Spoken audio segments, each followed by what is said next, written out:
Okay, ladies, we're gonna keep it real. So we see in TV shows and movies and real life, let's be honest, that stereotypes of toxic female friendships. Yeah. So sad. It is, but sometimes unhealthy friendships are a reality. Here to give us tips on how to create and maintain better femships is Natalie Dean, founder of Whine Cheese. Thank you so much for being with us. Thank you so much for having me. You know, we've never had this topic on our show, but it's so relevant and it's so real. Why do you think so many women struggle with, you know, relationships with other women? You know, I think that we've developed this idea that, you know, it's every man or every woman for themselves. And society has taught us, and we've reinforced that, you know, we have to compete with one another instead of collaborate. But the truth is, you know, my strengths may be your weaknesses and vice versa. We need to be helping one another. And I think that because we've been told all of these things, we've moved from being interdependent to being independent. And it's hard to break the mold unless you are intentional about doing so. Right. So tell us why you think it's so important for people to make new friends as an adult. It's gonna be tough. Yeah. But it is important. It's possible. So, you know, as we grow, we change, we evolve through life. Our friendships should as well, right? Ooh, that's deep. I know. So here's the thing. We have our best friends, our day one friends. They're like our favorite pair of jeans, right? They fit well, you know, they make us feel good. But there's so many other styles of jeans. Why limit yourself to one pair? We've got to, you know, have new friendships so that we challenge our way of thinking, we have new perspectives, we try new things. It's all a part of the evolution of who we are. Yeah. And speaking of growing and evolving as women, what are some healthy, you know, tips that you can provide us on how to maintain a healthy relationship with other people? So femships, these healthy relationships with other women, I call them femships.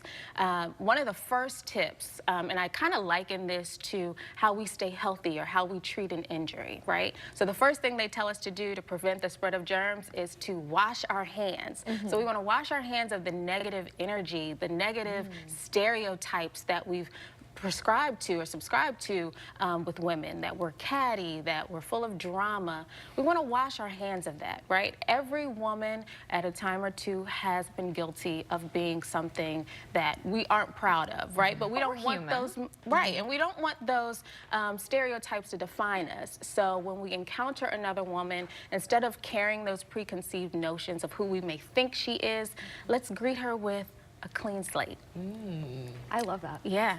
Step two, or tip two, would be to check our own temperature, right? Our energy is highly contagious. So whether or not we're in a good mood or a bad mood, we're contagious, right? So if I'm frustrated and I take it out on you, it might then make you frustrated, and there's this ripple effect.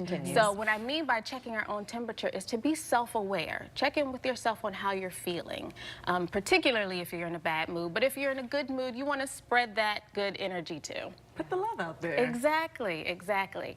Tip three would be to go to, let's see, get daily compliments, give daily compliments to each other. I know, I love receiving compliments. Exactly. So I'm big on that. Think about how you feel when you get that compliment from somebody, a stranger or a friend.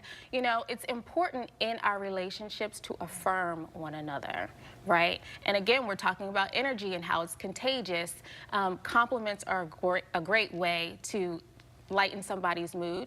And you know what? A friend told me compliments actually are a great way to break the ice. So if I go to an event and I don't know anyone and I can say, oh, I love your necklace, right? And then that tells me that we have something in common, great taste. And then we have something to talk about. And then there's room for us to create a friendship. That's fantastic. Absolutely. So we had all of these tips up on your screen, but we want to talk about this event, Whine Cheese, that you have coming up. Tell us about it. Whine Cheese is an organization I started that creates safe spaces for women to create friendships with one another, right? This is beautiful. And so we have local branches across the country where we whine about the stresses of our lives and cheese or smile about our blessings. So next Thursday here in the Baltimore area, we're going to have a meetup And we're going to be able to practice some of these great tips in person. It's absolutely free. You can go to our website, foreveryone.org, to RSVP for the event, and then also learn about how to join a local branch in the area. It's going to be at T-Volve Cafe and Lounge. I love that place. Yes. That's like the perfect environment for these vibes and, you know, Nice, vibration. relaxing Exactly. place to be Yes. open. And your energy queen is just everything. Oh, thank you so much. Thank you so Yes. much. Thank We you so for appreciate you coming being on. with us. And I thank you for the invite. Have me back anytime. Absolutely. Oh, we definitely will. Thank you so much. Love it. Awesome. We should go. I know. Let's wine and Spread cheese. the love.